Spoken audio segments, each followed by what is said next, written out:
En ce moment même, là, il y a à peu près 1 million de personnes qui chattent sur Crisp. Et pourquoi est-ce que tu lèves pas des fonds? Parce qu'en fait, t'es maître à bord, maître de tes succès et de tes échecs. Si on extrapole sur les prochaines années, vous cassez le game. Nous, pendant le Covid, on fait des respirateurs artificiels, quoi. Il n'y a rien de pire que quand tu parles à une marque et que tu as un chatbot débile et que tu es tout le temps obligé de répéter la même chose et qu'on te comprend pas. Crisp, c'est le Apple de la relation client. Ça résout des problèmes qu'on a rêvé, nous, de résoudre. On s'est dit, on peut plus travailler comme ça, il faut qu'on aille beaucoup plus loin. Et donc, on a refait Crisp. Notre dopamine, c'est quand on voit des gens utiliser Crisp et qui savent pas que c'est nous. Les Daft Punk du chat. Faire une boîte, c'est pas qu'un truc pour l'argent, etc. Je trouve qu'il n'y a rien de pire que ça. Enfin, au moment, il faut être un peu animé par ce qu'on fait.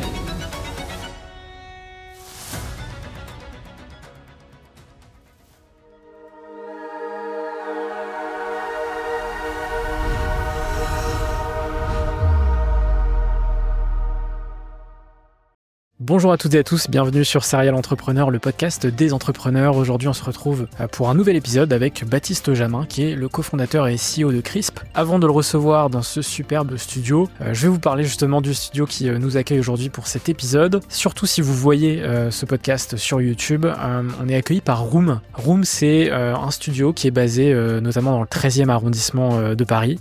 Room Studio, c'est un espace de création qui propose 2 studios à louer avec tout le matériel nécessaire. Vous voyez, vous allez le voir dans cet épisode, franchement c'est visuellement hyper canon. Il se positionne comme un espace flexible et professionnel, idéal pour les créateurs, les entreprises, les marques, pour avoir justement un environnement inspirant et idéal pour travailler et pour créer du contenu. Un grand merci à eux de nous avoir accueillis pour cet épisode, et puis moi je vous laisse avec Baptiste. Aujourd'hui je suis très heureux de recevoir Baptiste Jamin. Salut Baptiste, comment tu vas ? Salut François, merci beaucoup de m'avoir invité. Eh ben écoute, avec plaisir. C'est pas la première fois sur Serial. Non, c'est vrai. C'est la 2e. T'as fait partie des débuts du podcast, puisque t'as été le 14e invité en septembre 2019. Donc, je suis d'autant plus content de te recevoir une nouvelle fois 5 ans après. Maintenant que t'as craqué le game. Exactement. Et en termes de game craqué, je pense qu'on pourra aussi parler de Crisp. Du coup, tu es le cofondateur et CEO de Crisp, puisque j'imagine que beaucoup de gens vont te découvrir sur ce 2e épisode, puisqu'ils n'ont pas forcément écouté le 14e épisode de Serial, ce que je peux comprendre. Crisp, c'est une plateforme de gestion de l'expérience client, alimentée par l'intelligence artificielle qui réunit vos équipes, vos canaux de conversation, vos données et vos connaissances en un seul endroit, Exactement. tout simplement. Tu auras l'occasion d'en parler. Avec un petit chiffre pour poser le contexte, aujourd'hui c'est plus de 600 000 clients. Quand on s'est vu, vous étiez en train de dépasser les 100 000. Donc x6 en l'espace de 5 ans. L'année prochaine, vous allez fêter vos 10 ans. Et ouais, déjà. Et pas une ride. Aussi, quelques-unes et quelques cheveux en moins. En première question, justement, est-ce que tu peux me dire où ça en est depuis ces dernières années? Où ça en est, Crisp, aujourd'hui? Donc Crisp, comme tu disais, maintenant, ça va bientôt faire 10 ans. C'est une boîte que j'ai cofondée avec Valérian, qui est CTO chez Crisp. Donc à l'époque, on est à l'école d'ingé et on fait plein de side projects. Déjà, tous les deux, on est tombés dans la marmite du code étant petit. Et en fait, on est parti d'un constat, c'est toutes les boîtes, elles ont besoin de communiquer avec leurs clients. Tu vois, tous les jours, on utilise des WhatsApp, on utilise des Telegram, des Messenger qui sont des outils hyper bien faits. Et on s'est dit, pourquoi il n'y a pas ça dans le monde du business ? Pourquoi tous les outils de support client, etc., c'est des dinosaures. Enfin, c'était des solutions qui étaient extrêmement compliquées, des clicodromes qui coûtaient des milliers, voire des dizaines de milliers d'euros par an. Et en fait, on a décidé de faire Crisp comme ça et d'avoir une solution pour les entrepreneurs pour de manière hyper simple, avec son Mac, avec son iPhone, de pouvoir communiquer avec ses clients. Et donc, on lance ça en septembre 2015. Et assez rapidement, il se passe un truc qu'on n'avait pas du tout anticipé, c'est que ça marche beaucoup mieux que ce qu'on avait anticipé. Je rappelle, on est étudiant. Tu vois, tu disais que tu avais fait ton podcast en étant étudiant. Nous, c'est pareil. Il y a un moment, ça marche tellement bien que, moi, j'ai dû arrêter les cours et me focus 100% sur Crisp. Et on est passé en 10 ans de rien à aujourd'hui 600 000 boîtes partout dans le monde qui utilisent Crisp, et d'ailleurs surtout partout dans le monde, parce que la France, chez nous, c'est 10-15% de notre chiffre d'affaires, et on a des utilisateurs absolument partout dans le monde. En ce moment même, là, il y a à peu près 1 million de personnes qui chattent sur Crisp. Et ça fait à peu près 200-250 millions de personnes sur un mois qui voient passer une bulle de chat Crisp ou un chatbot Crisp. Donc C'est énorme. on parle de gros volumes. Et la particularité aussi de Crisp, c'est qu'on a vraiment voulu être une boîte bootstrappée, autofinancée. C'est maintenant quelque chose qui est assez dans l'air du temps. Mais quand on a commencé, c'était quelque chose qui se faisait pas trop, un peu à contre-courant. Et je suis fier aujourd'hui que pour l'équipe qu'on a pu monter et de toujours être 100% bootstrap, quoi. Parce que j'imagine qu'au début de votre aventure, on vous a sûrement dit mais pourquoi est-ce que tu lèves pas des fonds ? Ah ouais, non, mais en fait, les gens n'avaient pas intégré que si on lève pas de fonds, c'est qu'on n'en a pas besoin. Et tous les entrepreneurs de la place parisienne se disaient, si Crisp ne lève pas de fonds, c'est qu'en fait, personne n'a envie de leur filer du cash. C'est pas la même chose. Et en fait, à un moment, on s'est dit, mais puisque tout le monde nous dit qu'il faut lever des fonds, on va peut-être commencer à y réfléchir. Et il s'est passé une discussion avec un VC qui était advisor pour une boîte qui s'appelle Hotjar. Donc Hotjar, outil d'analyse pour les sites internet. Et en fait, le gars, il regarde nos métriques. À l'époque, on a un MRR qui est dérisoire. Mais il regarde nos métriques, il nous dit, en fait, les gars, vous avez un taux de croissance qui est démentiel. Si on extrapole sur les prochaines années, en fait, vous cassez le game. Donc, en fait, si je peux vous donner un conseil, c'est ne levez pas de fonds. Quand un VC vous propose de l'argent, refusez-le poliment. Et aujourd'hui, tous les jours, on a des VC qui nous proposent. Mais bon, le jeu maintenant, c'est poliment de refuser, voire même de ne pas répondre, parce qu'on peut pas répondre à toutes les sollicitations. Plusieurs demandes de rachat entre-temps. Mais voilà, ce qui est génial, c'est qu'aussi, l'aventure d'être bootstrappé, même si c'est plus compliqué, c'est quelque chose qui est hyper gratifiant, quoi. Parce qu'en fait, t'es maître à bord, maître de tes succès et de tes échecs, mais ça te permet de faire à la fin des choses qui sont exceptionnelles, avec une temporalité, une pression qui est différente. Surtout qu'il y a eu un avant et un après Covid en termes de levée de fonds pour les startups. C'est-à-dire qu'avant Covid, effectivement, lever des fonds, c'était assez facile, entre guillemets, et qu'après Covid, et notamment sur ces dernières années, les boîtes qui ne vivaient que sur des levées de fonds, ça a été très compliqué. Il faut s'imaginer que c'est un changement de paradigme. Exactement. En fait, historiquement, les boîtes étaient principalement axées sur un truc qui était la valorisation. Là où les boîtes qui sont plutôt bootstrap sont plutôt orientées sur le cash flow. Donc en fait, quand tu es une boîte qui est valorisée, qui essaie de triquer cette valorisation, ce qui était le cas avec les levées de fonds perpétuelles, tous les 18 mois, tu relèves pour faire de la croissance, mais la boîte, elle est jamais à l'équilibre en fait. Jusqu'au jour où, post-Covid, l'euphorie c'est fini, et ces boîtes-là, il y a beaucoup de licornes françaises qui sont dans ce paradigme-là, et en fait, elles ont plus de cash. Et en fait, elles sont obligées de licencier massivement pour retrouver un modèle de rentabilité, truc classique de toute boîte, quoi. Toi, c'est pareil. Les gens qui font un kebab, un resto, une pizzeria, c'est pareil. T'as des clients qui viennent dans ton resto, ils payent, et voilà. Là où, chez beaucoup de startups, c'était pas ce cas-là. Notamment des boîtes en hyper croissance, vraiment avec un modèle VC-based. Et voilà, c'est un modèle qui a cassé. Et aujourd'hui, on regarde beaucoup plus les boîtes bootstrappées parce qu'elles ne fonctionnent pas pareil. Elles sont en général beaucoup plus efficientes. Dans le sens où nous, l'argent qu'on a, c'est l'argent de nos clients. C'est ce qui fait foi. Donc, quand on fait un investissement, vraiment, on s'assure que c'est le bon investissement et que ça fait du sens pour nous et pour nos clients. Quand je t'ai reçu, on était en septembre 2019. Et donc après, quelques mois après, finalement, il s'est passé la pandémie qu'on connaît. Ça a été quoi l'impact d'un point de vue business sur Crisp, cette pandémie ? Alors, comme je t'expliquais, nous, Crisp, on est une boîte qui est assez atypique. Et en fait, pendant le Covid, Valérian et moi, on on se met à faire un projet qui s'appelle le Macaire. Et en fait, nous, pendant le Covid, on fait des respirateurs artificiels, quoi. C'est en fait, pendant 1 mois ou 2, on s'est mis en mode organisation militaire à faire des respirateurs artificiels en série. Et vous créez une team à Nantes ouais, exactement. 300 personnes en 2 semaines. Parmi tous les projets qui ont été faits, du MIT, même Elon Musk a essayé de faire des respirateurs artificiels. On est le seul projet au monde qui a été jusqu'à aller à faire respirer un humain. Ce qui est fou. C'est fou. C'est-à-dire qu'en fait, l'État français a cru en nous, le ministère de la Santé a cru en nous, et ils ont dit, votre machine qui a été conçue il y a 1 mois, ok, ça passe. Dans les règles de l'art, dans les règles de sécurité, etc., pour les patients. Aujourd'hui, il y a 200 machines qui ont été créées, qui sont principalement aujourd'hui utilisées en Ukraine, sur le champ de bataille.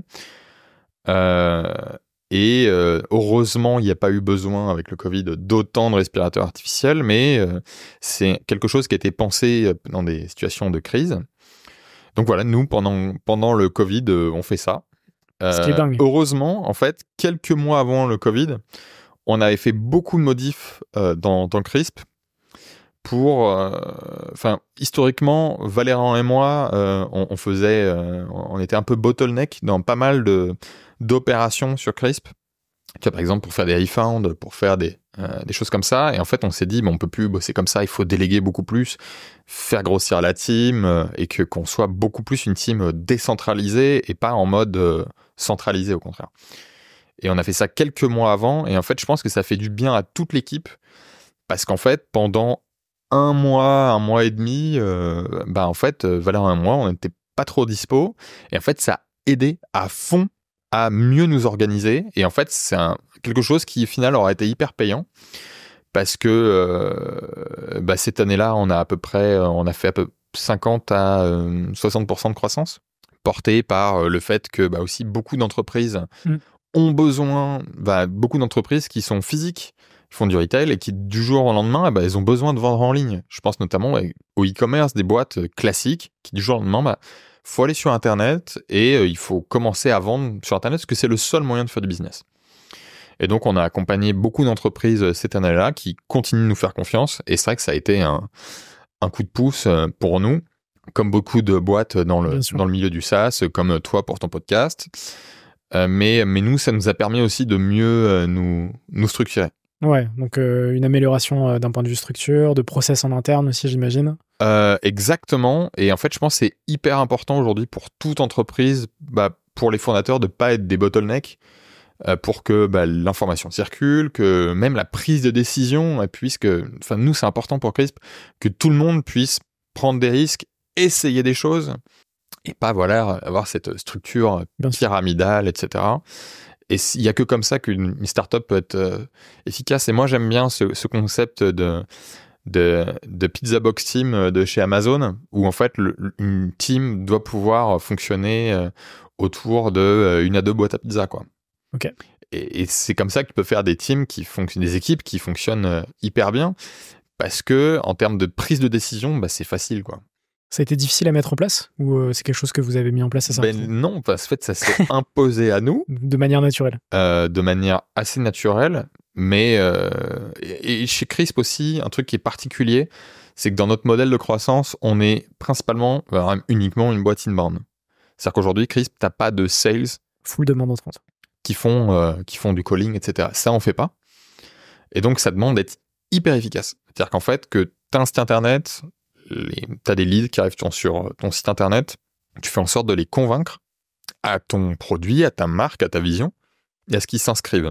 Une fois qu'ils sont inscrits, là, il faut vraiment les prendre de A à Z pour qu'ils deviennent clients. Et ça demande un modèle qui est assez différent, où tu automatises tout, tu fais vraiment en sorte que sur chaque funnel, chaque feature, tu puisses tout traquer efficacement et que s'il y a des trous dans la raquette, tu puisses automatiquement reprendre les gens et les remettre dans le droit chemin.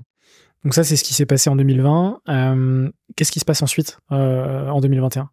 La suite, donc, sans prendre année par année, mais en gros, ce qui s'est passé, c'est que de plus en plus, quand tu es une boîte où naturellement tu attires des clients, et qui font de la croissance, ces clients, ils grossissent et ils ont des problèmes qu'ils n'avaient pas avant. C'est-à-dire que nous, quand on a commencé Crisp, qui nous utilisait, c'était principalement des solopreneurs, des petites équipes. Là, aujourd'hui, c'est pas du tout le cas. Et pourtant, ça veut dire que Crisp a su évoluer entre 2015 et aujourd'hui, évoluer pour vraiment pouvoir accompagner des plus grosses équipes et des plus grosses structures. Donc concrètement, au début, Crisp était juste un chat, un petit chat que tu mets sur un site internet. Aujourd'hui, c'est pas du tout le cas. Et c'est vraiment une solution pour communiquer avec tes clients. Et d'ailleurs, peu importe d'où viennent tes clients, donc que ce soit un mail, un message WhatsApp, Telegram, Messenger, Instagram, vraiment une boîte où tout arrive dans un seul endroit et que tu peux avoir tous tes collègues qui bossent avec toi. On est intégré avec tous les outils qui existent, tous les CRM. On est intégré avec Shopify, PrestaShop, tous les outils d'e-commerce, Klaviyo. Et vraiment, ça, c'est génial parce qu'en fait, à la fin, ça permet que quand tu parles à un client, tu sais qui est ton client. Il n'y a rien de pire que quand tu parles à une marque et que tu as un chatbot débile ou un agent, un conseiller, et que tu es tout le temps obligé de répéter la même chose et qu'on ne te comprend pas. Avec Crisp, c'est pas le cas parce qu'en fait, toi, si tu viens nous parler, tu as un problème ou une question. Si tu reviens dans 3 mois, en fait, on sait qui t'es. On sait le problème que tu avais la dernière fois. Et en fait, c'est beaucoup plus efficace comme ça. Et là, vraiment, la grande nouveauté, c'est depuis 2021-2022, évidemment, c'est l'essor de l'AI. Et en fait, l'essor de l'AI qui permet de résoudre un problème que tout notre écosystème a essayé de résoudre depuis des années, c'est de pouvoir automatiser une partie des demandes entrantes. C'est-à-dire qu'en fait, aujourd'hui, il y a beaucoup de clients qui posent souvent la même question et où nous, humains, on n'a pas trop de valeur ajoutée à répondre à ces questions. Le énième « j'ai perdu mon mot de passe », qui est un problème simple, mais il y a beaucoup de clients, en fait, ils vont pas chercher dans les bases de connaissances, ils vont pas chercher sur Google, etc. Et en fait, l'avantage des chatbots aujourd'hui, enfin vraiment de l'AI, des LLM, c'est que ça permet de comprendre exactement ces questions et vraiment de comprendre les ressources d'une entreprise, tu vois, des documents, d'une knowledge base, d'une FAQ, et de pouvoir matcher les deux. Ouais. Et de pouvoir répondre à ce genre de demande sans que ça vienne impacter tes équipes. C'est-à-dire qu'on a beaucoup d'entrepreneurs, de solopreneurs aussi, eux, ils utilisent Crisp sur leur iPhone. En fait, tu as envie d'être notifié uniquement pour des vrais clients, enfin des vraies demandes business ou des vrais problèmes, quoi. Et c'est là où l'AI aujourd'hui est vraiment un game changer parce que ça résout des problèmes qu'on a rêvé nous de résoudre depuis le début de Crisp, et maintenant c'est à notre portée. Comment est-ce que vous l'avez vu arriver ? Est-ce que c'est comme le grand public avec l'arrivée de OpenAI, de ChatGPT, etc. Ou est-ce que vous l'aviez vu ? Il y avait des choses qui existaient déjà avant ChatGPT. On a commencé dès 2020 à faire des prototypes. Moi, ça m'avait vachement intéressé la sortie du premier de GPT-2 et après de GPT-3, qui était, c'est pas du tout ce qu'on utilise maintenant, mais on voyait bien que ça commençait à comprendre vraiment le texte et être capable de faire des tâches assez basiques. Et en fait, on s'est dit, bon, ok, la techno, elle est pas prête, mais en fait, c'est important que tout ce qui est le data hub, en fait, on puisse commencer à travailler dessus, quitte à ce que, ok, on n'est pas capable de répondre en mode texte, mais au moins suggérer un lien. Et en fait, on a commencé par ça. On me pose une question, être capable de matcher le bon document, tu vois, et de dire au client, je pense que ce lien va résoudre ton problème. Et on a commencé avec ça, et en fait, c'était le début de l'essor de Hugging Face, etc. Et en fait, ce qui est génial aussi maintenant, c'est que l'AI, il y a beaucoup de modèles open source, et que ces modèles, tu peux les modifier, mais vraiment les modifier de manière profonde pour leur faire des tâches très particulières. Personnalisées. Des tâches de scoring, des tâches où, nous, vraiment, comment on a réussi à craquer ce truc-là, c'est quand les gens vraiment posent des questions de manière assez fleurie à des chatbots. Comment l'expliquer ? Tu peux donner un exemple concret ? franchement, faut vraiment reconstruire des phrases derrière et vraiment aider les chatbots à comprendre ces phrases-là pour vraiment comprendre ce que le client avait dans sa tête. Pouvoir les restructurer, etc. Ouais, enfin du moins vraiment aider les AI à comprendre ces queries-là et du coup à ressortir les bons documents. Et on a aujourd'hui une dizaine d'AI qu'on a créé chez Crisp et qui font ça. Et donc, vous avez développé votre propre IA chez Crisp? On a plusieurs IA chez Crisp qu'on a développé nous-mêmes. Et je pense que c'est pourquoi on l'a fait, c'est que nous, on n'a pas envie d'utiliser, tu vois, que des modèles comme OpenAI, les modèles d'Anthropic. Tu vois, aujourd'hui, toutes les boîtes qui font de l'AI, en fait, elles font du OpenAI et elles font j'installe la lib OpenAI, je mets mon token OpenAI et ça y est, tu vois, je suis une boîte AI. Ben non, t'es pas une boîte AI du tout.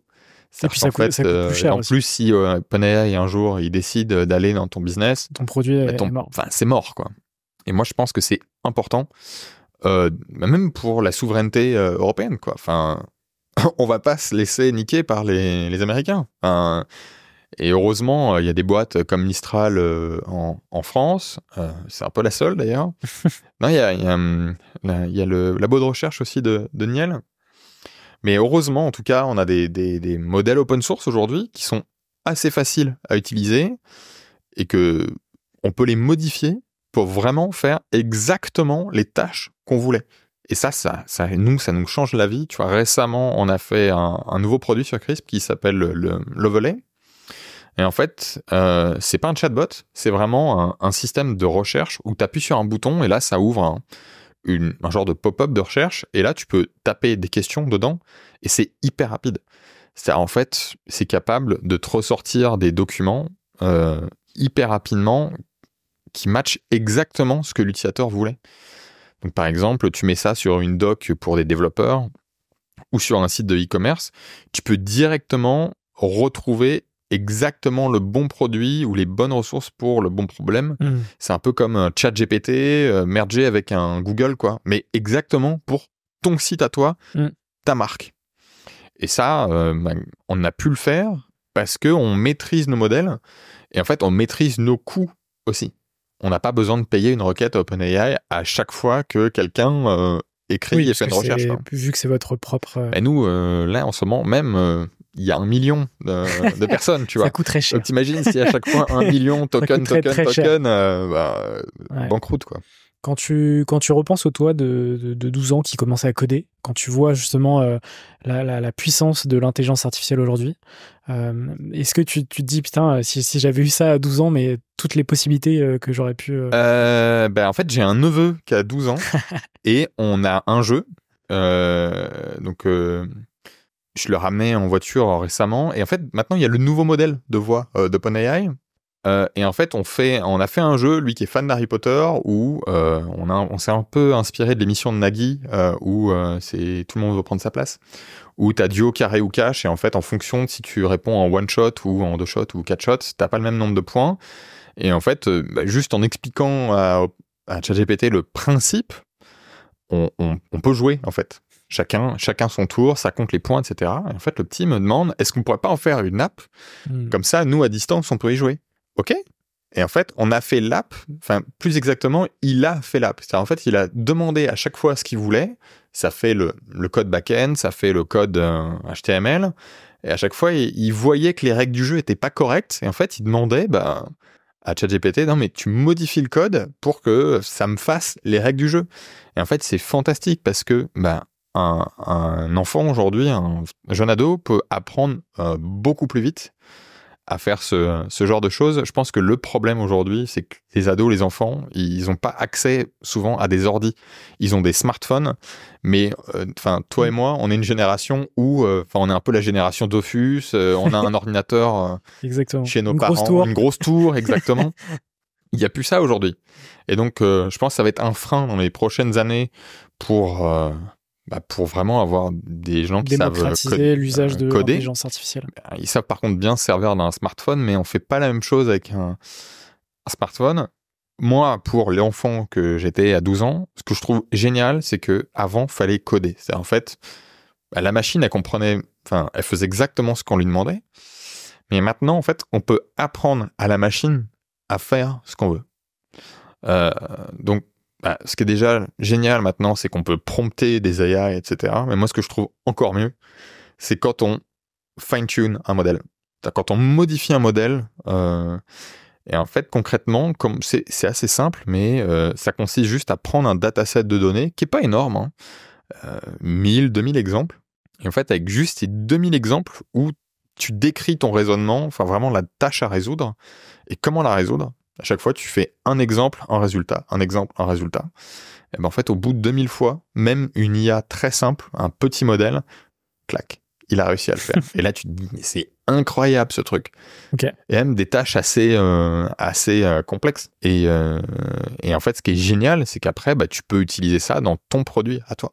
Trop cool. Sans avoir à chaque fois à payer un centime à OpenAI. Ouais, donc ça a vraiment, pour le coup, révolutionné et accéléré votre business sur ces dernières années. Ouais, exactement. Et aujourd'hui, nous, on a, nos clients, ça nous permet vraiment de, toutes les entreprises qui nous utilisent, qu'elles puissent utiliser l'AI sans avoir à payer à chaque fois $1 par message, $1 par conversation. Parce qu'en fait, c'est ce que nos concurrents ils font. Hein. Okay. Nos concurrents, ils sont en mode, on est à l'âge du SMS où on paye à chaque fois €1 par message. Écoute, nous, on a nos propres modèles, ça marche pareil, même mieux. Sans coût supplémentaire. Ouais, sans coût supplémentaire. C'est en fait, tu prends un abonnement Crisp et c'est parti. Et tu peux automatiser sans surcoût supplémentaire. Ouais. Outre l'intelligence artificielle qui a vraiment explosé ces dernières années, il y a un usage qui a explosé aussi, c'est WhatsApp. Ouais. Et Crisp est devenu WhatsApp partner, si je dis pas de bêtises. WhatsApp, en fait, sur le service client, sur l'expérience client, c'est vrai qu'on a vu ces dernières années que ça a explosé. Alors ça dépend des pays. Hein. Ah ok, moi je parle vraiment de la France. Ouais. Je parle vraiment de la France où, par exemple, tu passes une commande chez un commerçant en ligne, etc. Et tu vas potentiellement recevoir un WhatsApp du suivi de ta commande. WhatsApp, ce que tu n'avais pas finalement il y a quelques années. Et qu'est-ce que ça a changé, entre guillemets, l'intégration de WhatsApp sur Crisp ? Nous, c'est simple, Crisp, on veut permettre aux entreprises de pouvoir centraliser tous les canaux de communication en un seul endroit. Et Crisp, c'est le Apple de la relation client. C'est-à-dire, en fait, tu peux installer des apps dedans. Et donc, nous, on s'est dit, OK, WhatsApp, maintenant, on peut l'intégrer, on le fait. Et en effet, WhatsApp, c'est assez populaire en France, en Amérique latine, ou globalement en Europe. Il y a des pays où ça marche pas du tout, où les gens n'utilisent pas WhatsApp, en fait. À l'inverse, on est intégré avec des outils comme Viber, Line, plutôt dans les pays asiatiques, où ils utilisent ça à fond, ou WeChat, etc. Et donc, nous, le but de Crisp, c'est on centralise tous les canaux de relation client en un seul endroit. Ça peut être du mail, du SMS, hein, tout simplement. C'est comme ça, tout arrive dans un seul endroit. Tu peux vraiment après faire des dossiers, tu peux dire, voilà, les clients VIP, je les mets à un endroit. Les clients très premium, enfin, tu vois, les clients enterprise, je les mets à un endroit. Je peux faire une box pour les sales. Et comme ça, tu peux tout segmenter. Et tous les outils Crisp sont compatibles, peu importe le canal de communication. Donc, en fait, tu peux faire du chatbot par mail, tu peux faire du chatbot par WhatsApp. Et tout ça, c'est unifié. Aujourd'hui, c'est quoi les pays où vous avez le plus de clients ? France, États-Unis. Aussi, on voit un truc qui est assez incroyable, c'est tous les pays d'Amérique latine et la zone asiatique. Parce que nous, dans soit la France ou l'Europe, ça y est, tout le monde a un smartphone. Et tu vois, l'âge d'or des startups, on l'a connu déjà il y a 10 ans, il y a juste à voir en France, The Family, etc. Et en fait, dans des pays comme l'Indonésie, le Vietnam, le Brésil, ça arrive maintenant, avec quelques années de retard, même en Afrique. Hein, et en fait, aujourd'hui, avec encore plus avec l'essor de l'intelligence artificielle, avec tous les cours en ligne, toute la knowledge du monde qui existe sur Internet, aujourd'hui, les startups, elles sont mondiales, en fait. Ouais. Et le jeu est mondial, ce qui fait que nous, Crisp, on s'est adapté très vite. Et en fait, on a très vite traduit Crisp dans toutes les langues possibles. C'est-à-dire que Crisp, aujourd'hui, c'est traduit dans 58 langues. Énorme. Mais dès le début, 58 langues. Vous aviez déjà cette vision internationale dès le départ. Ouais, et en fait, je comprends pas, moi, les entrepreneurs en France qui commencent un site en français, quoi. Alors, si vous faites du e-commerce, etc. Surtout quand on est sur un produit tech. Il n'y a pas tech. de problème. Effectivement. Et sur un produit tech, un produit SaaS, si tu veux toucher le monde entier. Si le monde, aujourd'hui, c'est comme ça. Le monde, il parle anglais. Il faut s'adapter. Et nous, quand on a lancé le Crisp, le premier site de Crisp, on l'a pas traduit en français, en fait. Tout était en anglais, les mails en anglais, d'ailleurs notre code est en anglais, tout est en anglais, même parfois sur Slack, entre français, sans faire gaffe, on communique en anglais. C'est pas pour faire la startup cool, c'est juste qu'en fait on parle tellement à des clients en anglais que parfois on est bloqué et on a oublié de faire le changement. Et même d'ailleurs, moi j'ai demandé à toutes mes équipes de mettre leur ordi en anglais. Parce que quand tu fais un screenshot, etc., pour un client, une capture d'écran, ça fait quand même beaucoup plus professionnel si le screenshot, tout est en anglais, en fait. Ces dernières années, en parlant d'équipe, justement, t'es aussi devenu manager au fur et à mesure des années. Manager particulier, puisque en full remote et avec un management, j'imagine, différent de ce qu'on peut retrouver dans certaines entreprises. Est-ce que tu peux m'en parler un peu de ça ? Ok, donc... J'ai toujours fait le management à ma sauce. C'est ça qui m'intéresse. Récemment, je me suis fait coacher. Je pense que la leçon clé du management, déjà avant ça, faut bien recruter. Je suis très content de l'équipe qu'on a fait. Elle n'est pas énorme, mais l'avantage, comme tout le monde s'entend bien et se connaît bien, on peut faire des choses exceptionnelles quand tu es petite équipe et que, on connaît nos familles. On s'entend bien et ça aide énormément quant à cette relation. Je pense que ce qui est important aussi, c'est de savoir se dire les choses quand les choses vont pas bien, quand les choses sont bien aussi. Enfin, ça, c'est un truc que j'ai dû apprendre aussi à faire. C'est faut savoir dire ça c'est bien et savoir célébrer les trucs.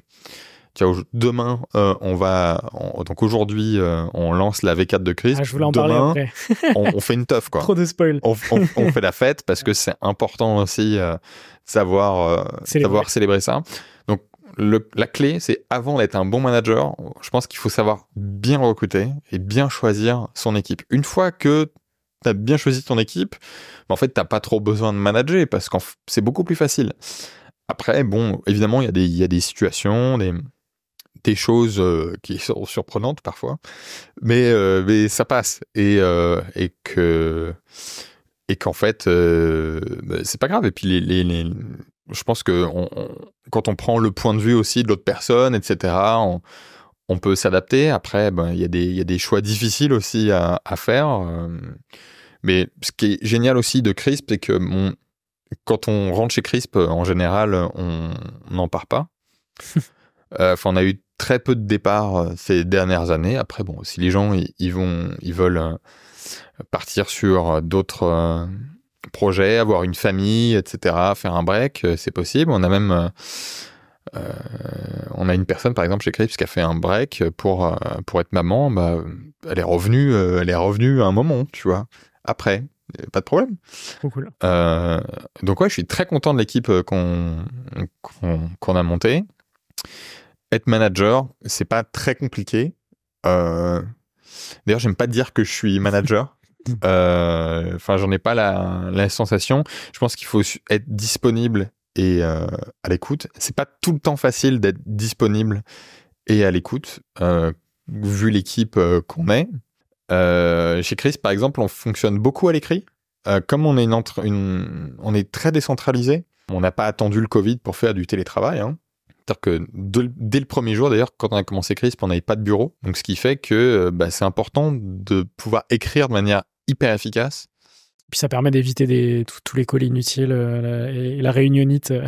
Alors chez nous, on fait pas de réunion, ou alors parfois, quand on sent qu'on se comprend pas, on fait Bien sûr. un petit Slack, donc on fait un petit huddle et ça dure 5 minutes. Hop, problème résolu. Ça y est, on s'est compris. On prend une décision comme ça et on avance. Et on essaie d'être assez efficace du style... un truc que j'aime pas, moi, c'est quand on me dit « Salut, ça va ?» Ah oui. Et il n'y a rien après. Exprime ton monde. Et oui, que se passe-t-il ? Je suis tellement d'accord avec ça. Faut juste être efficace. Ouais. Moi, par exemple, un truc que j'aime bien, c'est quand on m'envoie un message, genre où il y a ça, quel problème, option A, B, C, et puis et comme ça tu comprends vraiment le problème complet et pas juste sur un détail particulier qui bloquait la personne en Straight question. to the point, tout simplement. Ouais, ou enfin en tout cas, c'est important de synthétiser, sa et de communiquer efficacement à l'écrit. Et d'ailleurs, nous, on est une boîte où en fait à la base on fait ce qu'on vend, hein, Crisp, c'est de la communication par texte. C'est vrai. Crisp aurait peut-être pu exister à l'époque Minitel. D'ailleurs, on a fait une version Crisp Minitel une fois pour un 1er avril qui marchait réellement. Hein. C'était pas du fake. Et en fait, comme on est une boîte textuelle, c'est important qu'on sache, on puisse communiquer de manière textuelle, quoi. Excellent. Je savais même pas qu'on pouvait encore faire des trucs sur le Minitel. On peut, ouais, ça sert à rien, mais on peut. Ouais. Ok. C'est vrai qu'aujourd'hui, t'en as parlé un peu il y a quelques minutes, on est sur une journée particulière, puisque Crisp lance sa V4 au jour de cet enregistrement. Oui. Donc V4 lancée sur Product Hunt worldwide. Est-ce que tu vas me parler justement de cette V4 ? Quand on s'était vu en 2019, on était à la V2, si je dis pas de bêtises. Oui. Aujourd'hui, on est à la V4. En gros, Crisp, tous les 3-4 ans, à un moment, on se dit, qu'est-ce qu'on pourrait modifier sur Crisp si on le refaisait aujourd'hui d'une feuille blanche ? Qu'est-ce qu'on n'aime pas ? Qu'est-ce qu'on devrait refaire ? Et en fait, on avait déjà identifié dans Crisp des problèmes où les utilisateurs, en fait, ils trouvaient pas certaines choses. En fait, on a les fonctionnalités, mais on avait du chatbot, etc. Mais l'utilisateur nous demande, est-ce que vous faites du chatbot ? Ben oui, c'est là, faut aller dans tel menu, tel sous-menu. Et en fait, on s'est dit, on peut plus travailler comme ça. Il faut à un moment que l'interface, même si je pense que l'interface précédente de Crisp était très bien, faut qu'on aille beaucoup plus loin. Et donc, on a refait Crisp. C'est-à-dire qu'en fait, on a limite trash l'ancienne version, et on a refait avec une UX complètement nouvelle. Donc ça, c'est ce que les utilisateurs existants de Crisp verront, c'est une nouvelle interface qui est beaucoup plus reposante et avec une UX qui est améliorée, mais avec vraiment de toutes nouvelles fonctionnalités pour nos clients. Sur la nouvelle version, on a un système qui permet de faire ce qu'on appelle chez nous des sub-inbox. Mais en gros, faut l'imaginer un peu comme des dossiers mail, mais pour n'importe quel flux de relations clients. Donc en fait, tu peux faire des dossiers, les organiser, que ce soit du WhatsApp, du Messenger, du mail, et organiser tes dossiers en fonction, par exemple, de la donnée des clients. Donc, comme je disais tout à l'heure, tes clients VIP, hop, tu peux les mettre dans un dossier particulier. Tous tes problèmes de compta, de facturation, hop, tu les mets dans un dossier particulier. Ce qui fait que tu peux vraiment te concentrer sur chaque canal de clients. Mmh. Donc la première chose, c'est cette notion de pouvoir faire des sous-espaces dans Crisp, un peu comme Notion finalement, hein, où tu peux faire des sous-espaces dans Notion, tu peux faire la même chose dans Crisp, mais pour tes conversations avec tes clients. Donc ça, c'est la première chose. On a vraiment un nouveau système de chatbot qui a été amélioré et en plus qui est disponible dans tous nos plans. Donc en fait, tu peux vraiment utiliser l'AI gratuitement dans Crisp, avec n'importe quel plan Crisp, et tu peux vraiment efficacement simplifier ta relation client grâce à cette AI. D'ailleurs, l'AI de Crisp, on l'a fait en sorte qu'elle soit utilisable en mode chatbot, mais aussi pour toi. C'est-à-dire que ça arrive que les clients nous posent des questions qui sont assez complexes. Et en fait, on a fait une fonction qui s'appelle le copilot. Et en fait, le copilot de Crisp, il a accès à des choses que ton chatbot n'a pas accès. Okay. Donc, par exemple, toutes les conversations que tu as déjà eues avec des clients passés, le copilot, il y a accès. C'est ouf. Et donc, en fait, tous les tickets que tu as ouverts précédemment, en fait, quand tu ouvres le copilot, déjà, le copilot, il va te suggérer 3 questions. Donc, en fait, il va lire la conversation en cours et il va suggérer 3 questions. Tu appuies sur une question et là, ça va y fouiller dans tous tes tickets et ça va te suggérer la réponse pour toi, pour t'aider toi. Et après, tu peux dire, ouais, tiens, c'est pas mal la réponse. Tu appuies sur un bouton et hop, là, ça va bouger la réponse, ça va la réécrire pour l'envoyer au client. Jusque-là, elle n'est pas envoyée au client, mais si tu es satisfait de la réponse, hop, t'envoies. Et ça fait gagner un temps. On a inventé d'ailleurs beaucoup de choses comme ça dans Crisp que nos clients nous ont gentiment volé. Mais par exemple, le fait de pouvoir traduire en live une conversation, par exemple, tu as un client qui te parle, un client du Brésil, il parle en portugais, mais en fait, on t'appuie sur un bouton et toi, ça va tout te convertir en français ou en anglais. Tu réponds en français, en anglais et hop, ça renvoie en portugais. Ça, Crisp, on l'a depuis 2017. Tu vois. Oui, ok. Et en fait, on va toujours en sorte d'aller très loin dans l'innovation. Donc, cette partie IA, Copilot, on a aussi sorti une nouvelle fonctionnalité qui s'appelle donc l'Overlay, on en parlait vite fait tout à l'heure, mais en gros, une fonctionnalité qui te permet non pas d'avoir un chatbot, mais un système de recherche. Et j'insiste sur ce thème de recherche, parce que parfois, il y a des clients qui sont un peu fatigués de toujours parler à des chatbots. Bah là, c'est un moteur de recherche, vraiment, mais pour ta marque, pour ton site, pour ton e-commerce, pour ton SaaS, qui va permettre très rapidement aux clients de rechercher les infos dont ils ont besoin sur votre site internet. Et la dernière partie, c'est nos clients, ils ont de la croissance et ils ont vraiment besoin de comprendre les problèmes sur leur site internet, pourquoi mes clients me contactent, quand est-ce qu'ils me contactent, combien de clients me contactent. Et en fait, on a fait un nouveau module de statistiques dans Crisp qui permet vraiment, t'arrives dedans, t'as une interface qui est hyper claire et ça te dit, voilà, voici les problèmes, voici pourquoi tes clients te parlent, quand est-ce qu'ils te parlent et combien viennent te parler, combien de fois le chatbot s'est déclenché, etc. Ce qui permet vraiment à des entreprises qui ont de la croissance, du scale et vraiment des flux de relations clients. Nous, on a des clients, des entreprises qui ont des clients qui nous utilisent. Ils ont des centaines, plusieurs dizaines de milliers de tickets en une journée. Donc, avec Crisp, ça permet vraiment, avec le nouveau système d'analytics, de tout comprendre d'un seul coup. C'est beaucoup plus clair.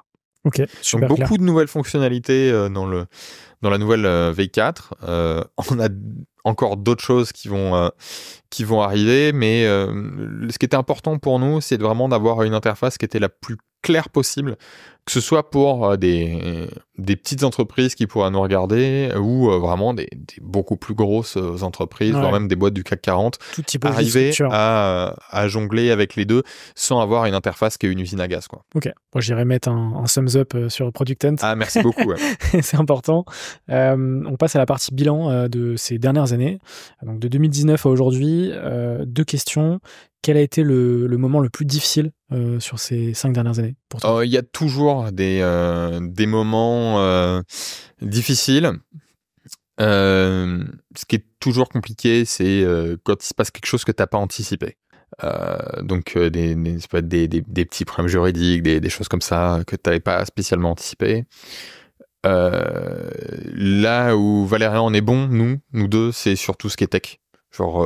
Valérian à la base et moi, on est 2 personnes très bonnes en tech et on est efficace sur ça. Donc on a fait en sorte de déléguer sur Crisp là où on n'est pas très fort ou les sujets sur lesquels on n'a pas de prime abord on n'est pas très doué, quoi. Donc par exemple, là je fais un podcast, mais pour faire un podcast, ça me demande un petit effort, quoi. Ouais, je te remercie d'ailleurs d'être là. Donc tout ce qui est la partie sales, marketing, c'est pas moi qui m'en occupe. Et donc on fait en sorte vraiment de déléguer au mieux ces sujets-là. Et je pense que c'est important quand on fait une entreprise de savoir s'accompagner. Toi, c'est pareil, tu as réussi t'accompagner. Je te demandais vite fait tout à l'heure, est-ce que c'est toi qui montes tes vidéos ? Tu m'as dit, non, c'est plus moi qui le fais.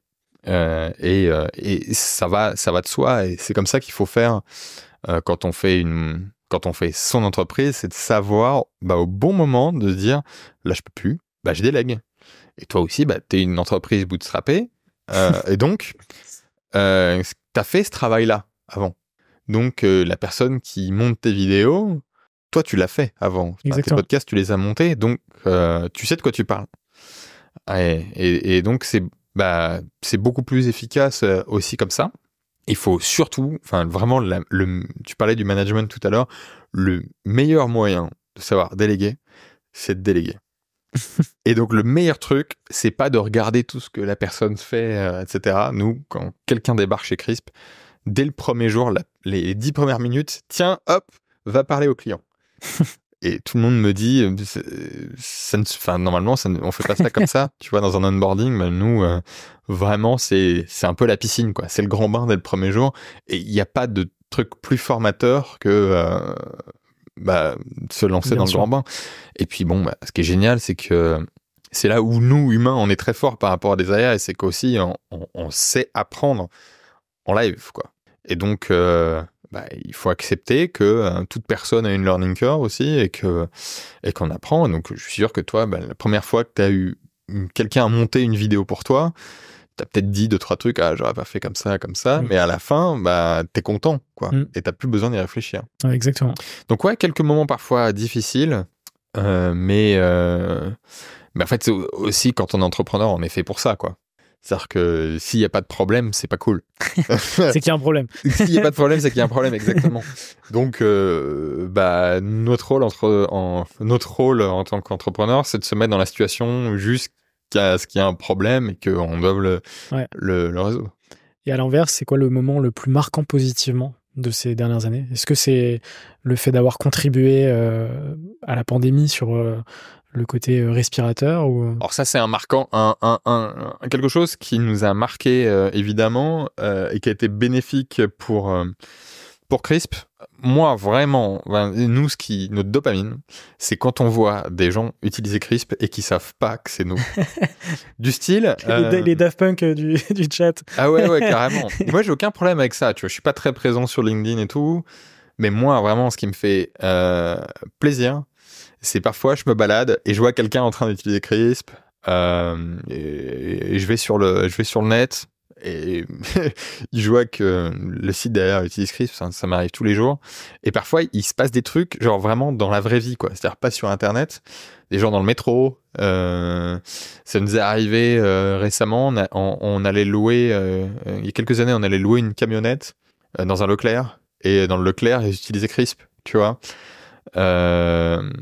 L'année dernière, on était dans un Ikea, et en fait, dans le Ikea, il y avait un jeu concours avec un écran géant, et en fait, on voyait le Crisp sur l'écran géant. C'est assez rigolo, quoi. Ça nous est arrivé aussi d'aller dans des taxis, je me souviens très bien, dans un Uber en Estonie. C'est plus exactement, c'est un Bolt, parce qu'en Estonie, ils ont Bolt. Et donc, le Bolt, il cause avec nous. Et qu'est-ce que vous faites?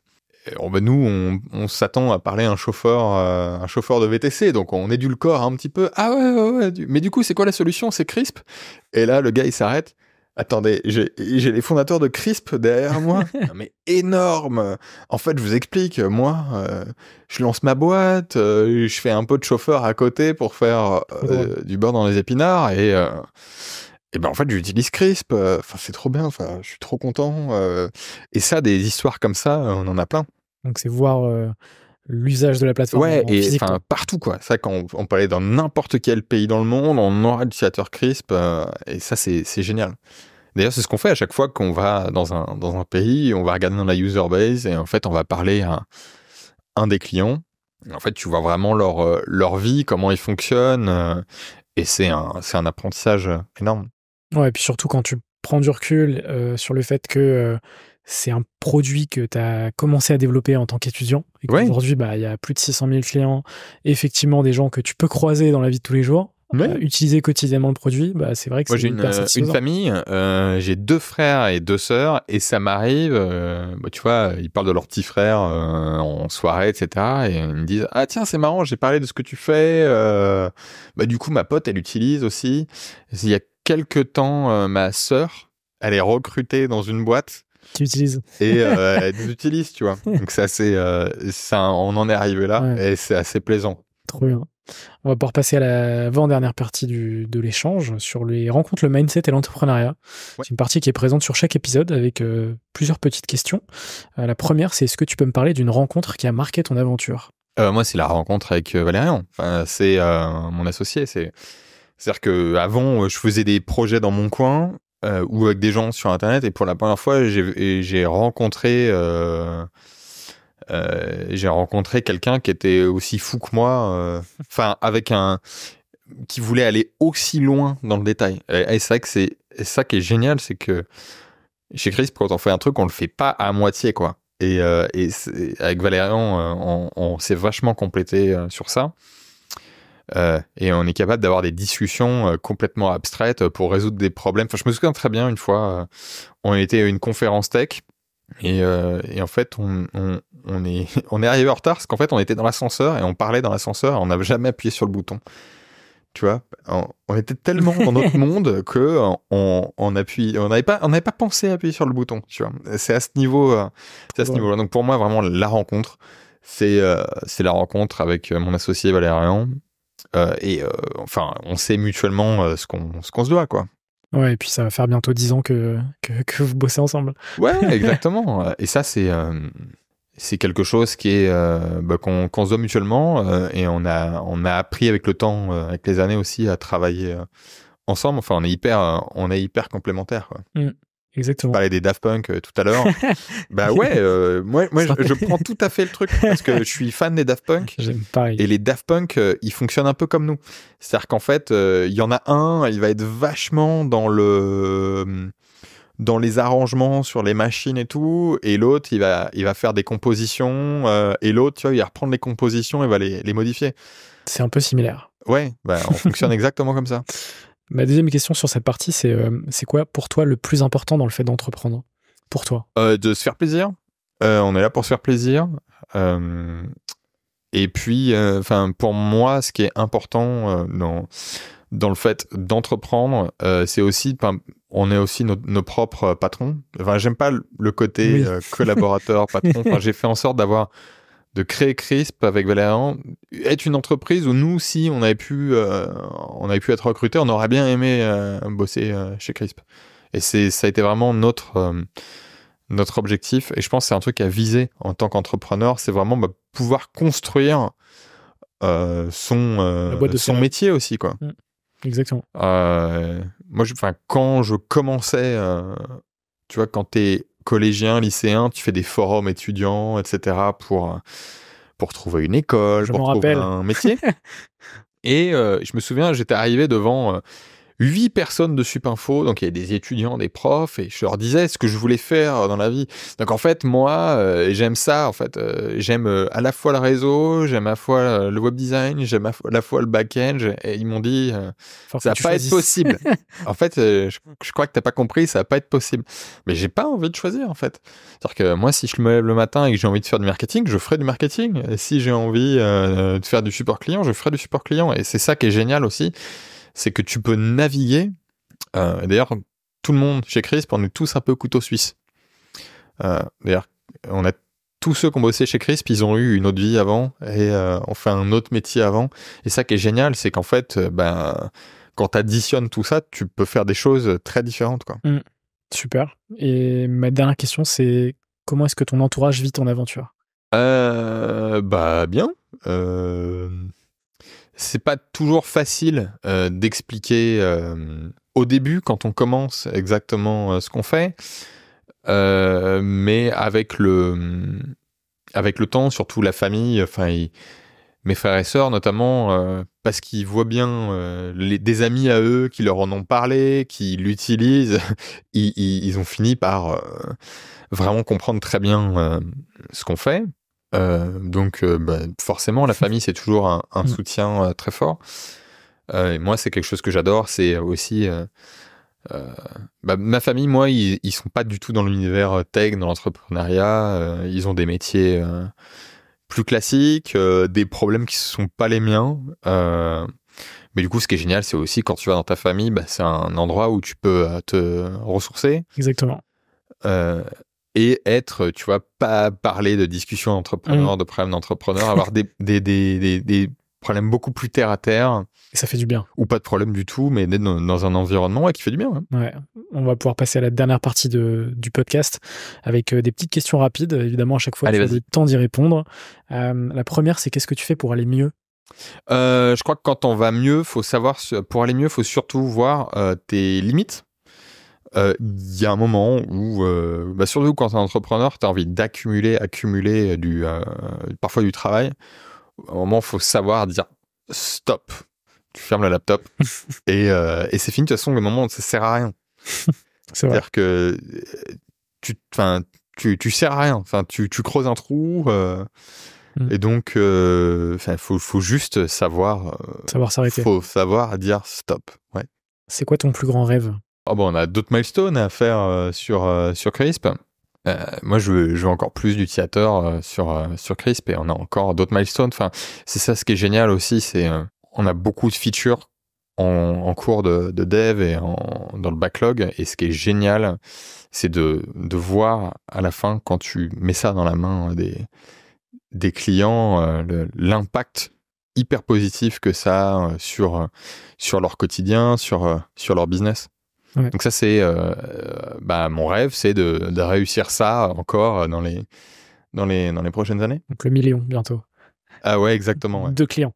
ouais, complètement. C'est quoi ta plus grande peur? Ma plus grande peur, peut-être l'après Crisp, tu vois. C'est qu'aujourd'hui, Crisp, c'est notre bébé. J'aurais du mal à imaginer là vivre sans Crisp. Parce qu'en fait, Crisp, c'est vraiment une boîte qu'on a fait pour nous, quoi. Ouais.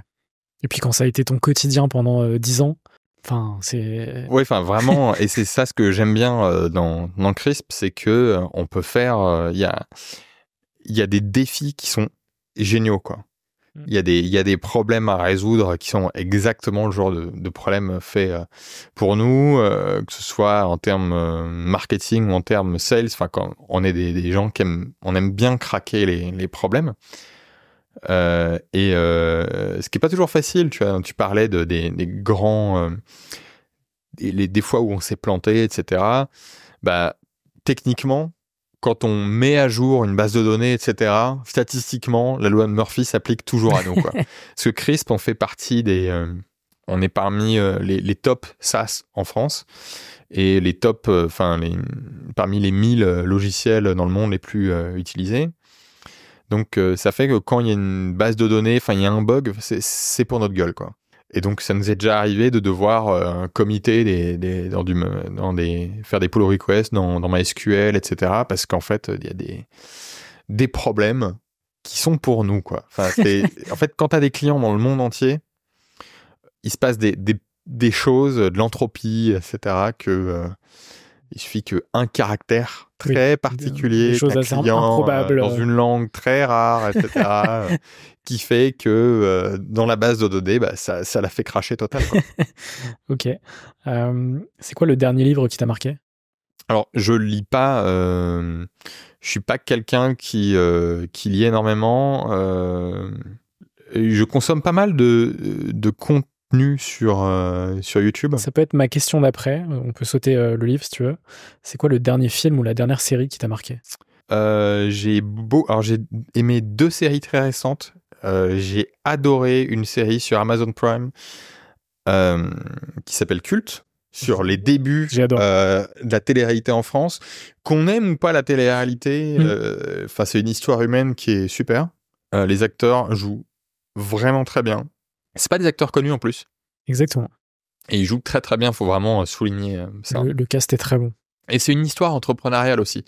Tu vois que c'est une boîte de prod qui va pas très bien. Qui est au bord du gouffre. Ouais, au bord du gouffre. Sans spoiler. Tu vois exactement, c'est une start-up le truc. C'est exactement une start-up qui, pour survivre, finit par trouver un truc qui est la télé-réalité en France. Première série. Deuxième série que j'ai beaucoup aimé, ça s'appelle La Maison. C'est Apple TV, je crois, qui fait ça. Ok, ça me dit rien. Et en fait, c'est sur une maison de haute couture en France. Donc c'est une famille qui se déchire, ils se détestent. Et c'est vraiment top. Je note la reco. Je connaissais pas et ça me tente. Non, vraiment, c'est vraiment 2 séries que je recommande les yeux fermés. Et les dernières séries pour le fun, The Gentleman sur Netflix. Ça, je l'ai vu. C'est complètement barré. Donc ça, pour le coup, c'est drôle, quoi. Ouais, je recommande aussi. Y a-t-il une question que tu aurais aimé que je te pose mais que je ne t'ai pas posée? Alors, déjà, je dois souligner que t'es très très fort en interview. C'est gentil. Parce que je sors de 3 jours de release script. J'étais assez fatigué. T'as réussi très bien l'introverti que je suis à me sortir les verres du nez. Je pense les conseils à donner aux entrepreneurs qui commencent. Ça, c'est une question qu'on voit très souvent et que je pose quasiment plus. Ouais. Mais je peux effectivement te la poser. Alors elle est basique pour le coup. En fait, faut faire ce qui vous fait kiffer. C'est-à-dire qu'en fait, je vois plein de boîtes aujourd'hui qui se lancent dans l'AI, etc. Mais c'est comme le problème de la blockchain à un moment. En fait, faut pas aller dans un marché parce que c'est shiny, quoi. Exactement. Faut juste faire parce qu'on aime faire ça. Toi, t'aimais faire des podcasts, je pense que t'étais fait pour ça, tu l'as fait et t'en as fait ta boîte. Et c'est pareil pour tout. Et en général, il faut lancer une boîte quand on connaît bien le sujet. Tu vois, par exemple, je connais une marque qui s'appelle Kherson. Et donc, c'est des vêtements spécialisés pour des gens qui ont des problèmes de peau. Voilà, je crois que Nicolas, sa femme qui avait ce problème-là, ils ont fait une marque pour ça. Ouais, tu vois. Souvent, c'est les meilleures boîtes quand ça part de...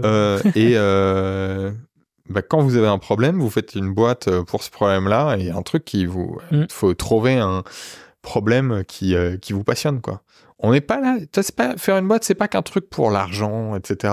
Je trouve qu'il y a rien de pire que ça. Enfin, au moment où il faut être un peu animé et être passionné par ce qu'on fait. C'est ce que j'ai tendance à répéter sur les podcasts. Et même ce que mes invités répètent aussi sur les podcasts. Et je pense que c'est important de le rappeler. Ça va de soi, mais en fait, j'ai l'impression que personne ne suit ce... Non, parce que c'est vrai que l'entrepreneuriat s'est très démocratisé ces dernières années en France, mais beaucoup de mauvais côtés de l'entrepreneuriat, tu vois. Effectivement, faire de l'argent très rapidement, sans forcément avoir d'éthique ou quoi, etc. Et du coup, ce côté shiny... dans le milieu du SaaS, je vois beaucoup de gens aussi aujourd'hui qui se disent je vais faire mon micro SaaS, tu vois, pour être indépendant, etc. Alors, est-ce que ça vous passionne ou pas? Enfin, le but c'est pas forcément d'aller que à Bali et de poster des stories sur Instagram, quoi. Ouais, voilà. Et de faire un truc qui il y a aussi beaucoup de boîtes qui peuvent vous recruter et vous pourrez faire ça, tu vois.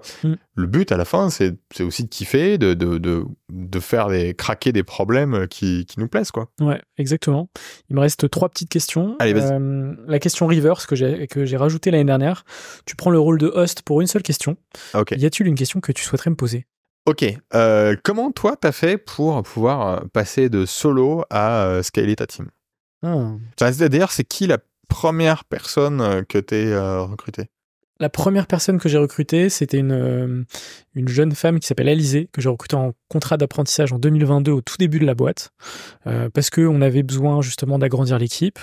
Et donc c'était un profil très junior, mais qui nous a rejoint assez rapidement sur tout ce qui est production, post-production audiovisuelle.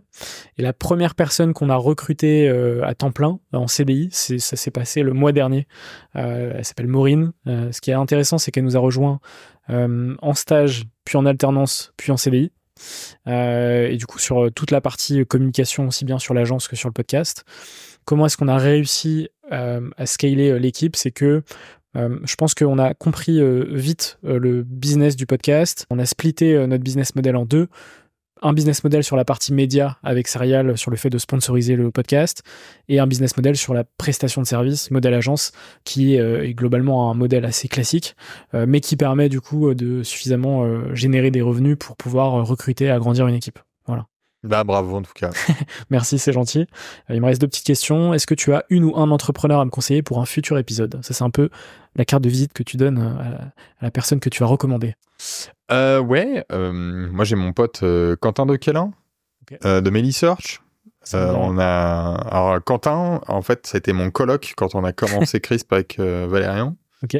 Et donc Quentin, il a aussi fait sa boîte qui s'appelle Melisearch. C'est un système de moteur de recherche open source. Cool. C'est boîte brillante. Alors eux, ils sont plus sur un modèle VC-based, etc. Et encore une fois, c'est pas un truc que je critique. Je trouve que c'est une très belle boîte qu'ils ont réussi. Et je trouve ça marrant qu'on était 3 à Lannion, au fin fond. Enfin, toi, je crois que t'es rennais à la base. Exactement. Donc, tu vois, ça te parle un peu, Lannion, le fin fond, la Totalement. Bretagne, etc. c'est quand on parle du Far West, c'est paumé, quoi. Et c'est un chouette endroit. Et en fait, on a commencé là-bas à regarder tous les 3 Bon, à l'époque, t'avais Coup d'État, les vidéos de The Family, etc. C'était une autre époque. Et en fait, ouais, vous avez grandi un peu ensemble. En parallèle, mais je suis content de ce qu'il a réussi à faire avec son équipe. Trop cool. Et je pense que tu devrais l'inviter. Ouais. Je me le note en recommandation. Quentin de Quélin. Ok, super. Dernière question que je pose sur la totalité de mes épisodes, que je ne posais pas en 2019. C'est quoi pour toi une ou un entrepreneur? Oula, je crois qu'il n'y a pas... Ça peut être en une phrase, en un mot. En fait, je crois qu'il y a pas trop... c'est marrant, je me suis jamais posé la question. C'est pour ça que je te la pose. Tout le monde peut être entrepreneur, que ce soit, comme je te disais, un kebab, une pizzeria, un SaaS, un e-commerce, en ligne, pas en ligne. À la fin, c'est juste être responsable de soi-même. C'est-à-dire qu'en fait, va falloir aller chercher le business soi-même et le créer. Pour moi, c'est la vraie différence. Mais aussi, on peut être salarié, enfin techniquement avoir un salaire d'une entreprise, mais être un peu entrepreneur aussi. Exactement. Quand même complètement en fait. C'est un état d'esprit et c'est vrai. Et en fait, à la base, entrepreneur, si on prend juste en contract, c'est juste être, je pense, entreprenant. En fait, c'est une prise d'initiative. Et ça, c'est un truc qu'on encourage chez Crisp. En fait, tout le monde peut prendre une initiative. En fait, si personne ne prend d'initiative, on risque rien. Être entrepreneuse, c'est prendre des risques. Et donc, être entreprenant, c'est essayer avant tout de nouvelles choses. Ce sera parfait pour conclure cet épisode. Merci beaucoup, Baptiste. J'espère que ça t'a plu 5 ans après. Merci beaucoup pour l'invitation. Et puis, n'hésitez pas à aller sur crisp.chat pour découvrir la V4 de Crisp dont on est très fiers. On mettra le lien, évidemment, en description de Crisp. J'espère que ça vous a plu aussi, cet épisode. Si vous l'avez vu sur YouTube ou écouté sur les plateformes de podcast. Qu'est-ce qu'on peut te souhaiter pour la suite, Baptiste ? Un maximum meilleur succès pour Crisp. Exactement, on te le souhaite. Merci beaucoup, Baptiste. Merci beaucoup. Salut. Merci d'avoir vu et écouté cet épisode, j'espère qu'il vous a plu. Encore un grand merci à Room Studio de nous avoir accueillis pour cet épisode. On vous mettra évidemment le lien en description. À très vite pour un nouvel épisode.